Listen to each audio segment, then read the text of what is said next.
Hello everyone, welcome to Gyanzilla. So I am here with best 500 GK questions for the exam Assam Direct Recruitment Grade 3 and Grade 4. Okay, etu part 3 hoy. Already ami duta part discuss korisu. Jot ami GK er uporat best 500 question ami yate discuss korim. Thik ase? বহুত important video' সিৰিজ এটা হয় miss নকৰিব ভিডিঅ'বিলাক সম্পূৰ্ণকৈ চাব আৰু ভিডিঅ'ৰ আপডেটছবিলাক সময়মতে পাই থাকিবলৈ আমাৰ চেনেলটো আপোনালোকে ছাবস্ক্ৰাইব কৰি ৰাখিব okay so let's start the video' আজিৰ প্ৰথম প্ৰশ্নটো হৈছে question number 61 which city is known as the city of chillies কোনখন চহৰক চিটি অফ চিলিজ বুলি কোৱা হয় জলকীয়াৰ চহৰ বুলিও কোৱা হয় তো ইয়াতে অপশন কি আছে Guntur, Mysore, Ahmedabad, Malda. The correct answer will be option A, Guntur hobo. ঠিক আছে? Next question is Saint Helier is the capital of which country? এখন capitalor নাম হয় রাজধানীর নাম হয় Saint Helier কোনখন দেশৰ হয়? And the correct answer will be option D, Jersey capital হয় Jersey এটা এইটো এখন island country হয় ঠিক আছে? Jersey capital হয় Saint Helier.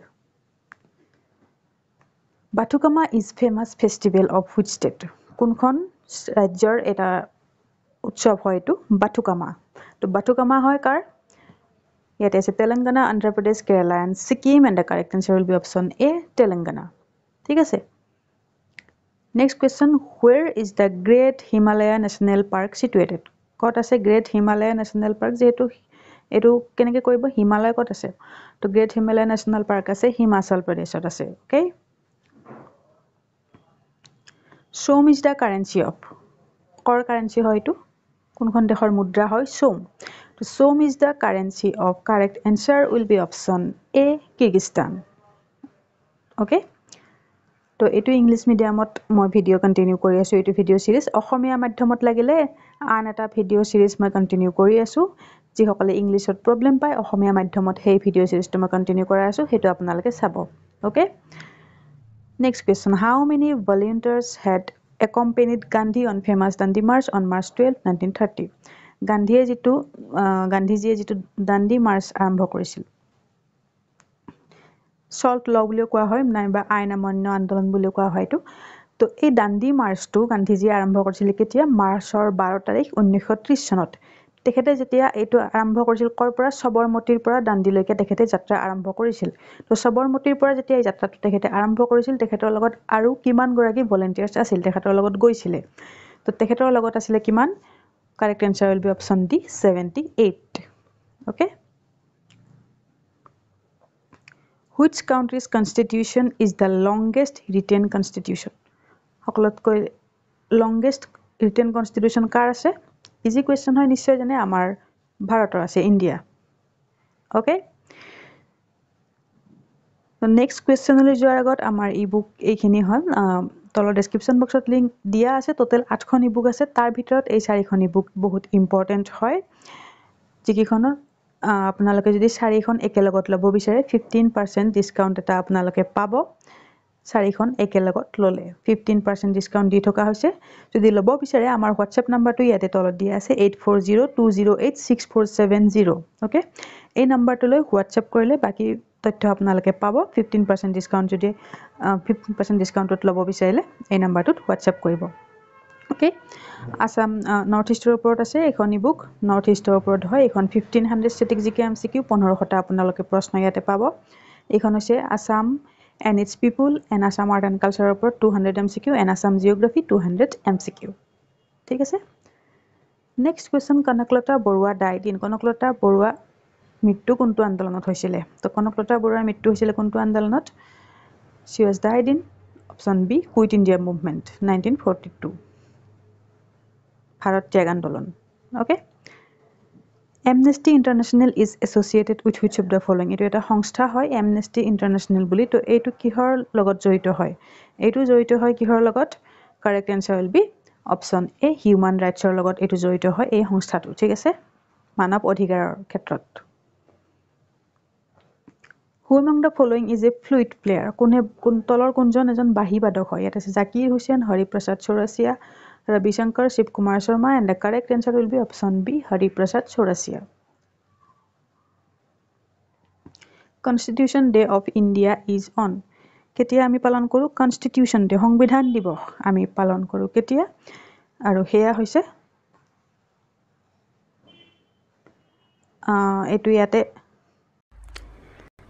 এটু হব লাগিছিল ইয়াতে correct answer will B 26 November এটু 26 নভেম্বৰ হব লাগিছিল ঠিক আছে 29th ইয়াতে টাইপ কৰা হৈছে 26 অফ নভেম্বৰত আমি পালন কৰো সংবিধান দিৱস ওকে এটু কাৰেক্ট কৰা দিছো মই 26th of November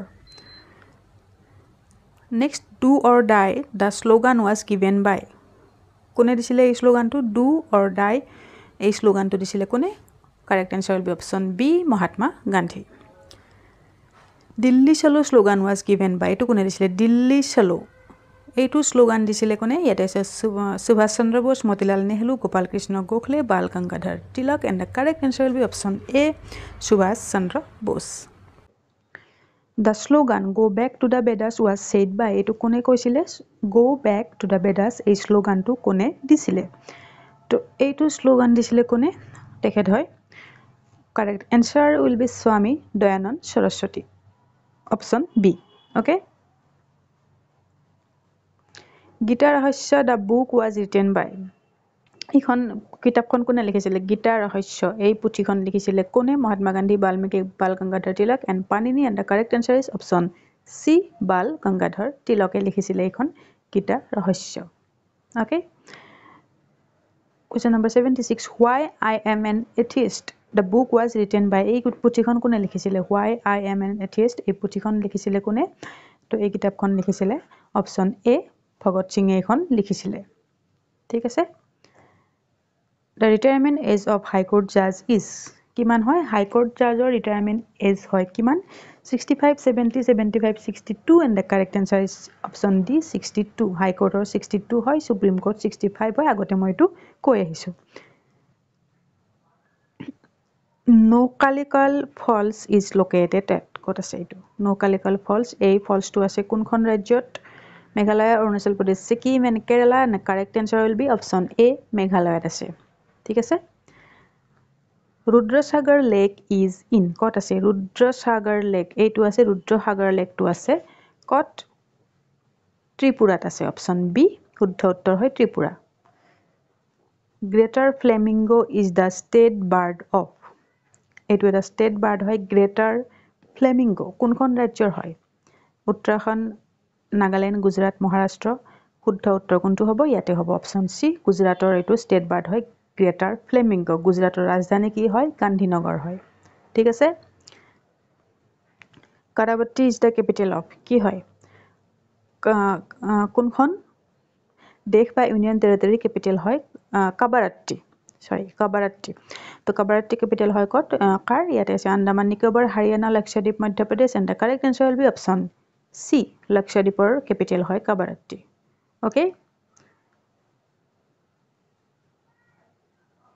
Where is the headquarter of Telecom Regulatory Authority of India TRAI যেটো TRAI বুলি কোৱা হয়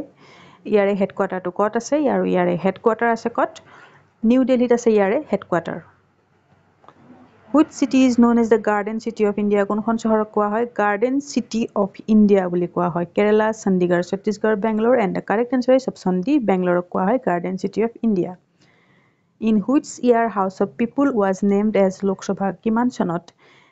এইটো হাউস অফ পিপল টু ৰিনেম কৰা হৈছিল লোকসভা হিচাপে তো হেতু আছিল কিমান চনত হাউস অফ আগতে হাউস অফ পিপল বুলি কোৱা হৈছে তাৰ পিছত এটো লোকসভা নামেৰে নামকৰণ কৰা হৈছিল আৰু এটো আছিল 1954 ত কৰা হৈছিল ওকে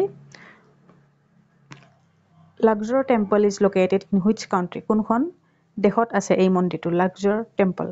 তো এটো এই মন্দিৰটো কোনখন দেশত আছে হেয়া হয় ইজিপ্তত আছে অপশন এ ঠিক আছে Who wrote the national song of India কি সুধিছে কোনে লিখিছে national song সুধিছে not national anthem তো national song কোনে লিখিছে answer is option B Bankim Chandra Chattopadhyay Question number 87 Jana Gana Mana was officially adopted by the Constituent Assembly as the Indian national anthem on আমাৰ যেটো national anthem হয় Jana Gana Mana এটো কনষ্টিটিউয়েণ্ট এছেম্বলিৰ দ্বাৰা কেতিয়া officially adopt কৰা হৈছিলে national anthem হিচাপে okay important question হয় তো সেই তাৰিখটো আছিল কিমান হেয়া আছিলে 24th of January 1950 ঠিক আছে আৰু 26th of January 1950 আমাৰ সংবিধানখন কি কৰা হৈছিলে প্ৰণয়ন কৰা হৈছিলে came into force our constitution was came into force in 26th of January 1950 আৰু এটা কোৱেশ্যনতে কনষ্টিটিউচনখন কেতিয়া এডপ্ট কৰি লোৱা হৈছিলে হেতু কিমান তাৰিখে হয় এটো কমেন্ট সেকশনত কমেন্ট কৰক এই দুটাৰ মাজত প্ৰায় কনফিউজ হয় তে দুটাৰ মাজত তো এটো কেতিয়া এডপ্ট কৰি লোৱা হৈছিলে এটো কমেন্ট কৰক What is the currency of Papua New Guinea ইয়াৰ কাৰেন্সিটো কি হয় পাপুয়া নিউ গিনিয়াৰ কাৰেন্সি হয় কি এটা আছে পেসো কিনা dollar লেম্পিৰা the correct answer is কিনা মনত ৰাখিব কিনিবলৈ কিনা বুলি যেতিয়া কয় কিবা এটা কিনিব পাৰি তো কাৰেন্সি তেনেকৈ মনত ৰাখিলে হ'ব যিকোনো ট্ৰিক লগাই আপোনালোকে মনত ৰাখিব কিনা আৰু এই দুখন হৈছে আসাম ডাইৰেক্ট ৰিক্ৰুটমেন্টৰ কাৰণে দুখন ইবুক গ্ৰেড 4 আৰু গ্ৰেড 3 ৰ কাৰণে সেপাৰেট কৰি বনোৱা হৈছে প্ৰতিখনৰ মূল্য ₹45 অনলি সো লব বিচাৰিলে তলৰ ডেসক্ৰিপচন বক্সত লিংক আছে তাত পেমেন্ট অপচন আপোনালোকে পাই যাব ইম্পৰ্টেন্ট ইবুক দুখন হয় আহিব লাগে এক্সামটোৰ কাৰণে okay Ujjain is situated on the banks of which river কোনটো নদীৰ পাৰত অৱস্থিত হয় এই চহৰখন উজ্জয়ন তো উজ্জয়ন হৈছে কোনটো নদীৰ পাৰত অপচন এ সিপ্ৰা নদীৰ পাৰত অৱস্থিত হয় উজ্জয়ন মধ্যপ্ৰদেশৰ এখন চহৰ হয় উজ্জয়ন ঠিক আছে